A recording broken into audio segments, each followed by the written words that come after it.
Hi. So let's address the question, who needs a vitamin or mineral supplement?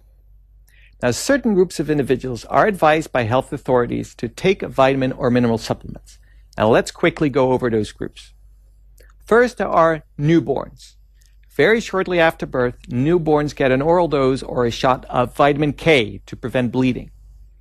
And until they are 3 months old, babies that are breastfed should be given supplemental vitamin K.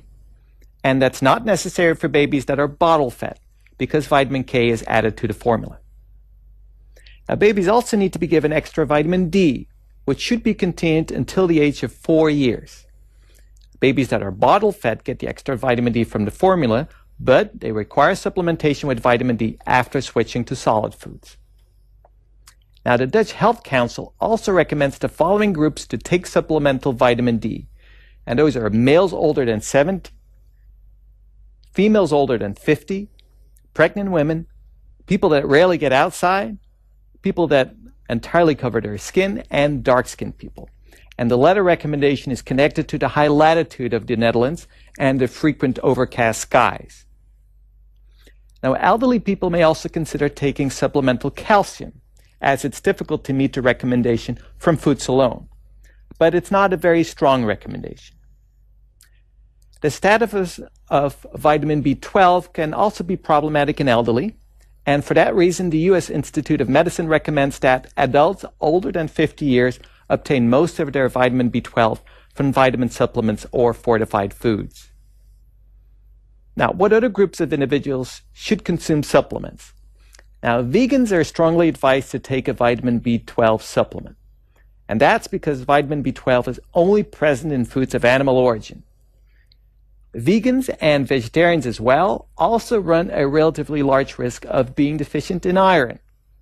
And therefore, vegan and vegetarians should consider taking iron tablets.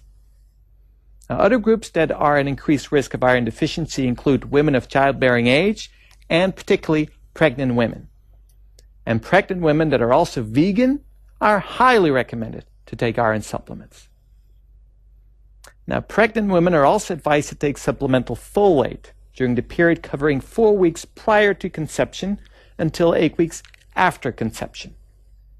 Now, what about calcium supplementation for pregnant women? Well, according to WHO, in populations where calcium intake is low, calcium supplementation is recommended for the prevention of preeclampsia, particularly among those at a higher risk of hypertension. Now, preeclampsia is a serious condition that can develop during pregnancy, and it's characterized by high blood pressure and a large amount of protein in the urine.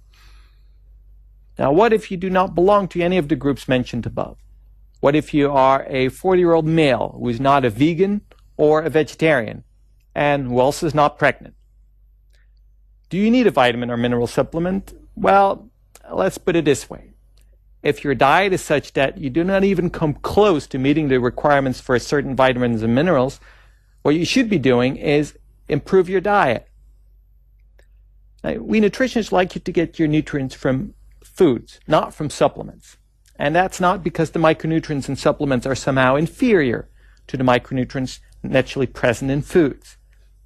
It's mostly because foods have much more to offer than essential nutrients, including various bioactive compounds and dietary fiber. And not to forget, foods are tasty and provide pleasure. But strictly, it doesn't matter whether you get your micronutrients from supplements or from real foods. We just don't want you to consume an unhealthy diet and then try to compensate by using supplements. And I've been told that this practice of eating poorly and using supplements is actually quite common among university students.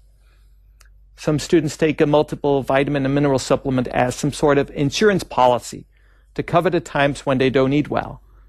But again, the basis of a healthy diet are foods, not supplements. So, in summary, who definitely needs supplements? We have newborns, they need vitamin K and vitamin D. Pregnant women, they need folate and iron, vitamin D as well, and maybe calcium. Elderly should take vitamin D, vitamin B12, maybe calcium, and vegans should take vitamin B12 and iron, at least females should.